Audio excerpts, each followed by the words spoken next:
Run, river, run, run through the hills. Run, river, run to the sea. Run, river, run to your place beneath the sun. Run, river, run. Hi, this is Jan Lewis. Welcome to be my guest. Today we have from Leominster, we have Anita Perry with us. Anita is a yoga instructor, and like a lot of our guests who have a specialty, she's also an author.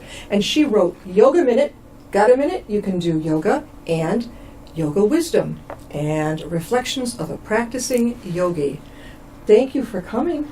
Thank you for having me, Jan. I had always been fascinated by yoga. I've done a form of meditation with it, but it wasn't the positions so much that I was in. It was more like starting from your head to your thinking yoga. Well, I don't know, what is that? Kundalini? What is that? Kundalini yoga. It's one of the facets of yoga. Okay. Yeah. So now, when did you get into yoga?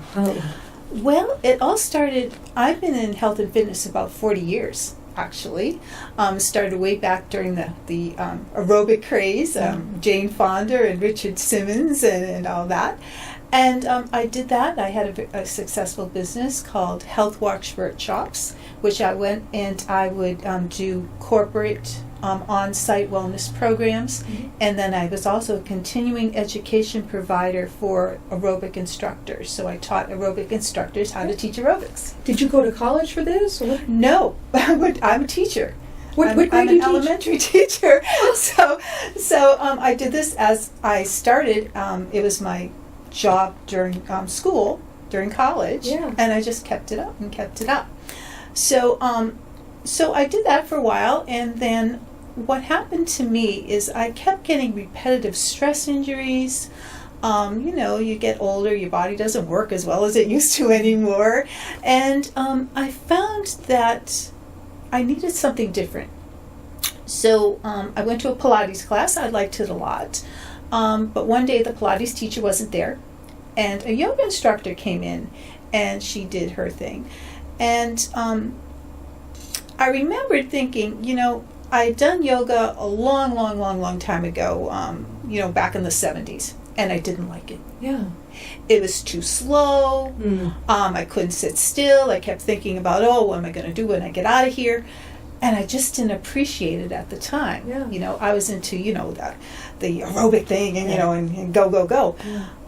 It wasn't until I needed it that it came to me. And that's what I find with my students as well. When they need it, it comes to them. What is that saying? When the student is ready, the teacher appears? The teacher appears, exactly. So that's what happened to you? And that's what happened.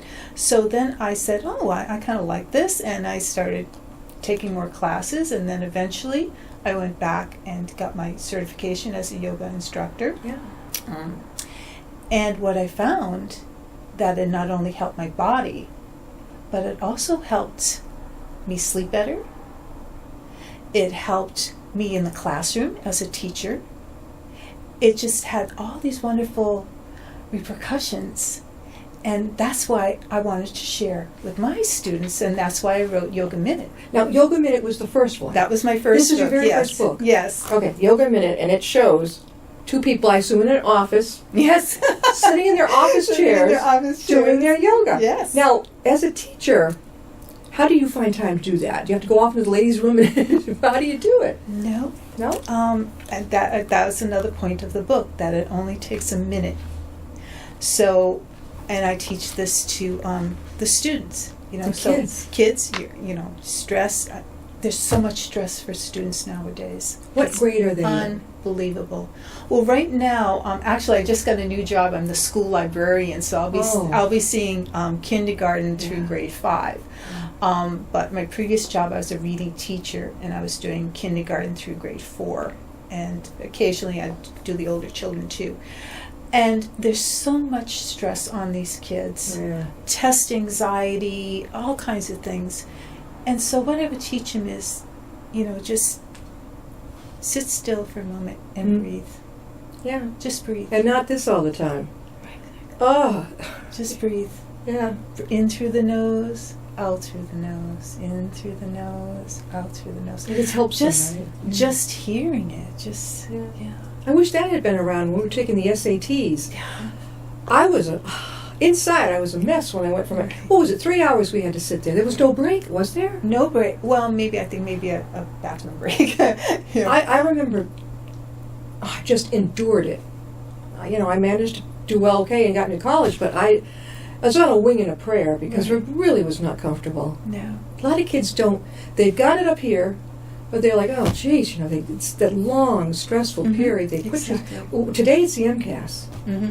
And MCAS Point 2 and Park and all the other things that we throw at them. Yeah. And the new math, the kind that you go to New Jersey to figure out how much 1 and 1 and 2.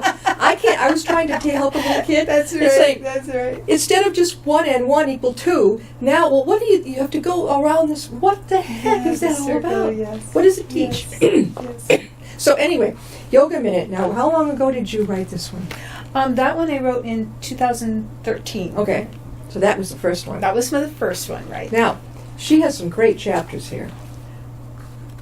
A lot of them. For your back, for hip openers. The hip openers, what is that like? Does it really literally open the bones up more? Well, you can't open bones. Yeah. But it's like, I don't know. There's ligaments and tendons, and a lot of people have tight hips. My husband is a hockey player, and he will tell you that's one of the things that inhibits him from playing his best game sometime is when he has hip pain. Yeah. So it just helps to relax and to stretch out, not only physically but mentally too. Yeah, right. Because when you are under a lot of stress, what's the first thing that happens? You go, yeah, and your stomach clenches. right. Your shoulders come up here, yeah. and you get all this tension in the back and the neck, the hands, the tummy, insomnia. Yeah. I mean, it's a never-ending cycle. I think, isn't yoga very good for insomnia too? It's wonderful. Did you ever try it for that? Did you ever have problems with insomnia? Oh my gosh. You did? When I went through that time, that time of our lives when, the menopausal time when all kinds of things started to happen, that's what I turned to. I turned to yoga. Helped. In the middle of the night, it really helped. Yeah. So then she's got a chapter on your back. Your aching back is the second most common complaint in America, the first being headaches. How can this help the yoga back? Well, again, taking that moment to relax the body, to breathe, to bringing your breath to those tight areas. And a lot of times back pain is not your primary pain. Sometimes it is. It's a secondary pain from something else. Right. So if you have like kidney, if Yeah. you've ever had a kidney stone, and God, I've had a couple, so I know that pain. Oh. Kidney stone, the first thing is in the back, right? Yeah. So that's what it helps to do. And it helps with that too. Right. Now, I remember when I took the yoga classes I was taking was you breathe, you hold you go like this, you breathe out of one nostril, right? And then you go, and then you breathe out through that one. Well, what kind of yoga was that? Right. Oh, that's that. We use that in Hatha yoga. You do that too. Right. It's called alternate nostril breathing. Alternate nostril. And what it helps to do is it helps to balance both sides of the brain. I loved it. Yes, it's wonderful. And I remember the teacher said, I think I was passed out by the time she reached the throat, but she'd start with the tip of your head and work down through your eyeballs, through your cheekbones. Right. And one day I just passed out. I thought I was asleep, Anita, but she says, no, you were in deep meditation. That's right. What's the difference? Being in sleep or in meditation? Or deep meditation, yeah. In deep meditation, it's a subconscious level. So, and when you can relax your whole mind, and that's the hardest thing for people to do. Yeah. I tell people when they're beginners and they come to my class, first of all, sometimes I'm dragging them in because I'm not young enough, I'm not twisty enough, and just say no, just come. Nothing in yoga should ever hurt. And if it does hurt, I'll give you something else to do so it won't hurt. Right. But I always tell them, I warn them, the hardest thing you're going to do Right here. is sit still. It's the hardest thing, people. So at the beginning of class, we do a meditation. At the end of class, which you probably did in your class, we do it's known as Shavasana, when you're all the way down on your back, and people do go to sleep. Yeah. Homage. Because you are so relaxed. Your whole body is relaxed. Yeah. And actually in yoga, that is the most important part of your practice, because during Shavasana is where you get all the benefits of your asana, which is the active part of your yoga practice. Yeah. So this is amazing, all that you do. You were a teacher, and now you're working in the library at the school. Now, do you actually teach classes? Yes. You do. Where are your classes? The yoga classes? Mm-hmm. Oh, they're all over. I'm affiliated with Dragonfly Wellness Center, which is on Devons. I teach classes there. Devons, yeah. I'm affiliated with UMass Memorial Health Alliance Clinton Hospital. At the Clinton branch. Okay, that's not that far from here. And I think that's where you saw it. They wrote an article about me. I think so. I think that's how you got in touch with me. I know where that Clinton library is. Yeah. But the library I'll be working in, it will be at the school, an elementary school. But you've taught a class in Clinton, though? I currently teach a class in Clinton. What hours, what days? Clinton is on Wednesday. Mm-hmm. We're currently on summer hiatus, but we're coming back after Labor Day. So what time Wednesday at 5:30. At 5:30. But is it about an hour? Or? It's about an hour, yeah. I think one of the hardest things, I remember the yoga teacher said, if your mind is so busy and things keep coming up while we're trying to meditate, just watch them go by. Like, let it go. Let it go. That was a fun part. It's not easy. It's not that boom, something else came up. Like that Frozen, let it go. Let it go. Yes. Yeah. But that is very difficult. Does your family enjoy it too? Or are you the one that really loves it? I did have my husband coming, because like I said, it really helped him with his hockey game. Yeah.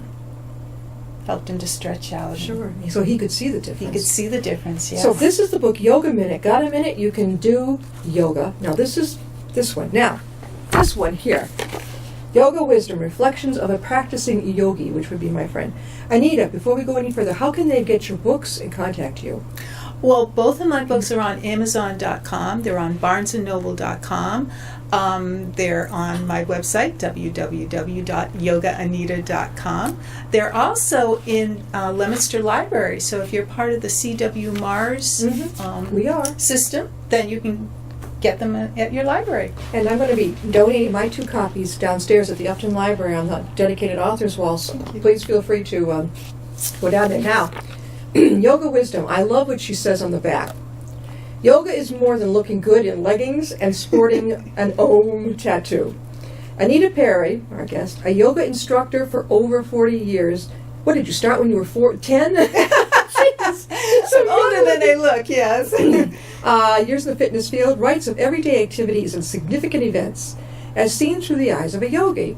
Become inspired and uncover your own wisdom as you navigate your yoga path. So when you this was the second book, right? That's the second book. What made you want to write this one? The way I express myself is through teaching and through writing. And things happen to me. Well, things happen to everybody. Yeah. But how you deal with those things, is up to you. Right. And since I became immersed in yoga, I found that my way of dealing with things was different. Yeah.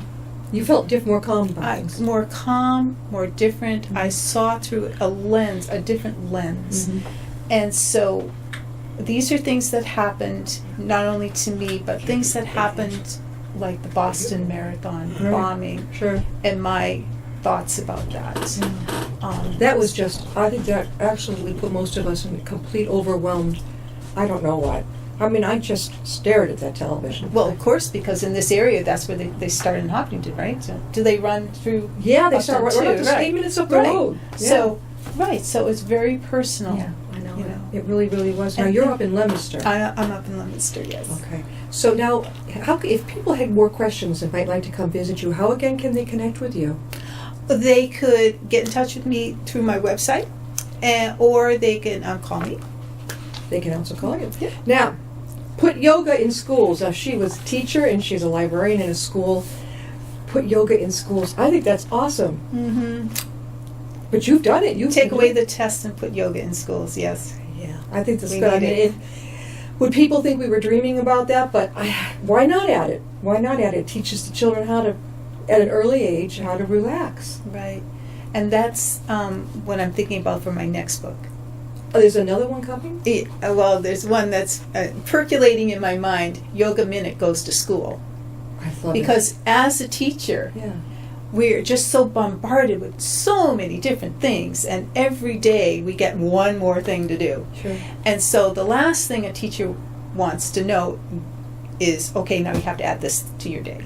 Oh. And so I want teachers to know it only takes a minute. You can do it while the kids are lining up in the hallway. Mm-hmm. You can do it while they're sitting down for circle time. You can do it while they're on their way to a special, or on their way back from a special. Or before that test. Before a test. Yeah. You know, and children, there's a lot of poses, yoga poses, that are based on animals. Yeah. And they love it. Downward dog is one. Downward dog, upward dog, camel pose, dolphin pose. You can incorporate it into your curriculum. So if you're reading a story about a tree and a mountain, there you go. You have 2 yoga poses. How about the principal at your school? Has he been or she been open to this type of thing? This is a brand new position for me at this school. My previous school, she was very open, and she actually had me do yoga for the teachers. Oh, that's perfect. For their to de-stress. I love that. How about nursing homes? Do you visit there very often? I have not personally, but I know a lot of my friends do that. Oh, yeah. Yes. You know, UMass Memorial, I know you're at Clinton, but right over here in Worcester, that's a huge teaching hospital, you know, with the research. Yes. Have you connected with them? Because it'd be great if you were there for patients, let me tell you. Yes, I know, not myself personally, but I do know there are people that are doing it over there? Yeah. Chair yoga. Really? They're doing the chair yoga? Yeah. Is chair yoga a lot easier for the seniors than the other poses that they should? You know, during my yoga training, someone came in and said, okay, today we're going to do chair yoga. So there was about 20, 25 of us in the class. And we're all thinking the same thing, you know, oh, this is going to be easy. It was one of the hardest classes that we did. Really? It is. It's easy for the senior to do. Yeah. But for us who are usually standing up doing a pose, now we had to do it sitting down and adapting our bodies to do it. Yes. It was a little bit, challenging. It's different. Yeah. People who are disabled, they may wonder out there, well, then how can I do yoga? Can they stay in their wheelchair and do it? Of course they can. Yeah. Anything you can do standing up, you can do sitting down. Hear that? You can do it standing up, you can do it sitting down. That's right, that's right. You can do it. So much of it is calming the mind, right? Focusing. Focus. Oh, that is. I wish that had been there when I was back in school, because math class was horrible for me. I mean, I just endured sitting. We had a teacher who was you willed.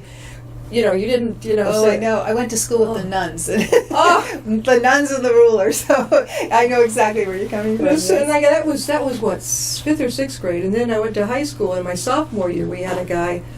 He only wanted to explain trig and stuff once. If you asked him about it again to repeat it to the class, his ego was twisted around. So my parents had to get a tutor just to get me through sophomore math. Right. Well, that would be another conversation about what's going on in education right now. Exactly. That's where the yoga, the relaxation is important. Yes. Helping students to self-regulate using simple breathing techniques, we were talking about that, help decrease anxiety and nervousness, teach nonviolence, honesty and service to others, promote self-confidence, and teach students to set goals. Exactly.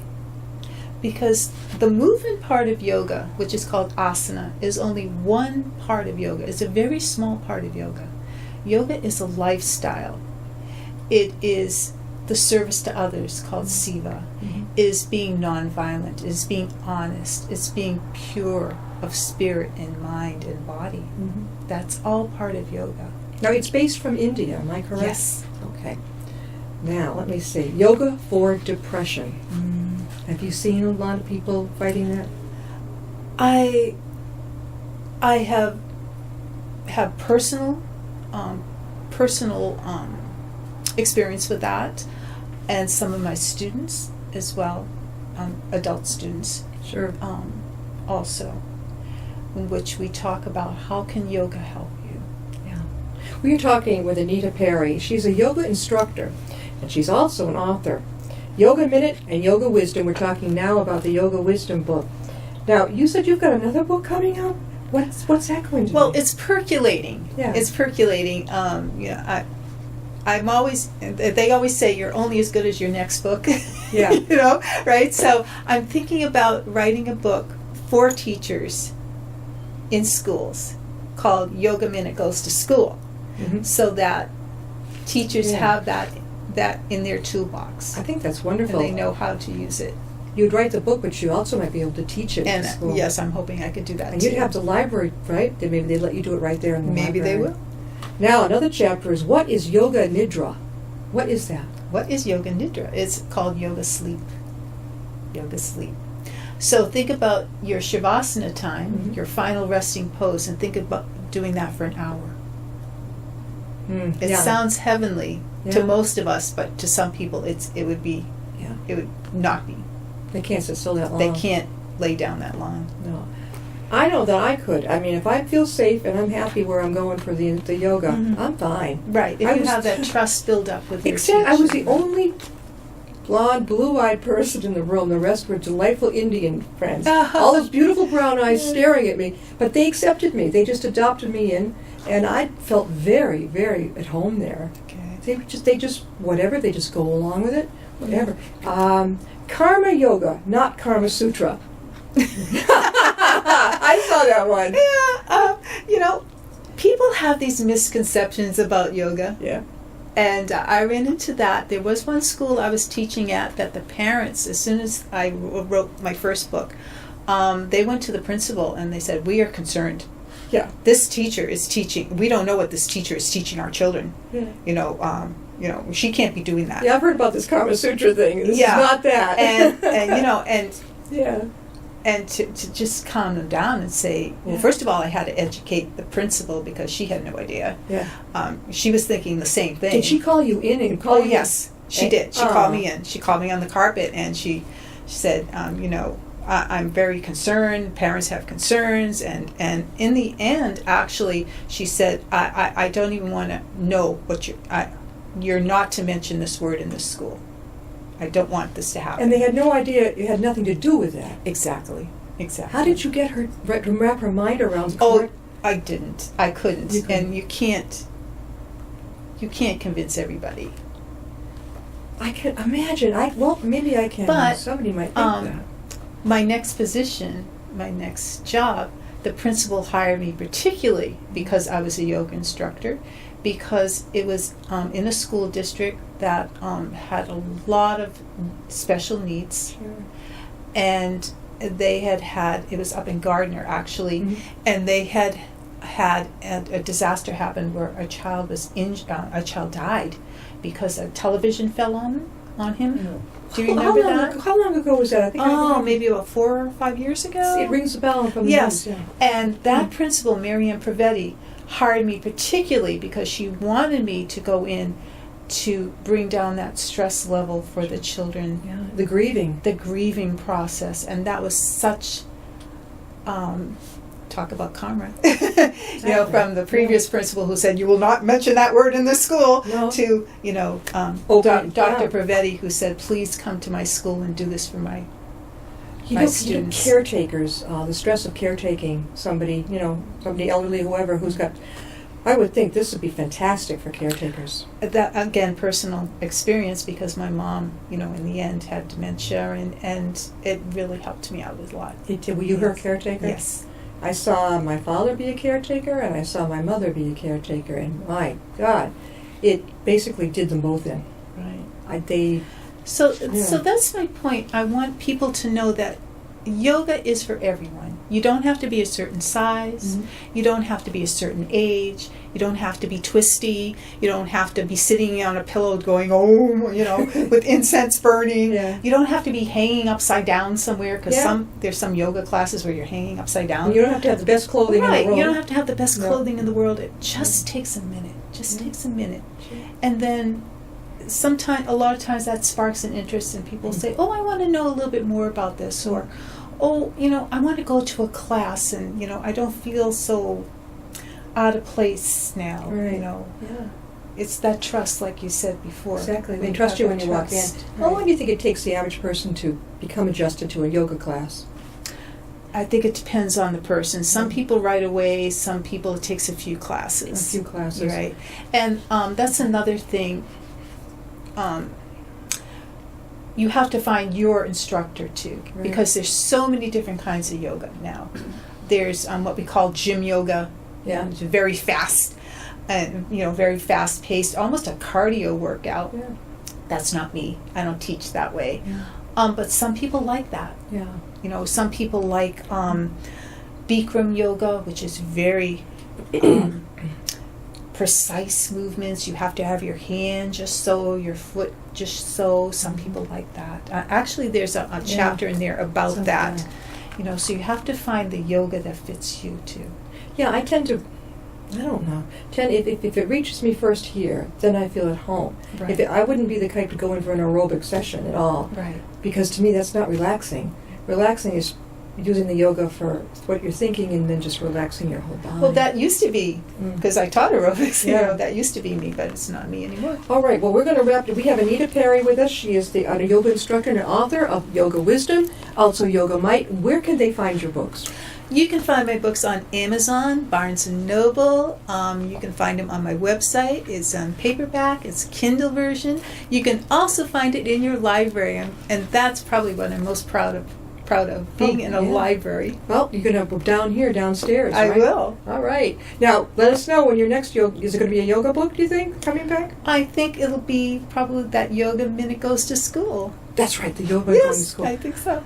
There's so many places it can go. Actually, what would be really great is before surgery. Yoga Minute Goes to the hospital. The ER. Okay, you gave me two good book ideas. Oh, yeah, recovery, definitely. I can Yes. see where anything that helps like that. Thanks, Anita, for being with us. You're welcome. Thank you, Jen. We'll see you next time and be my guest.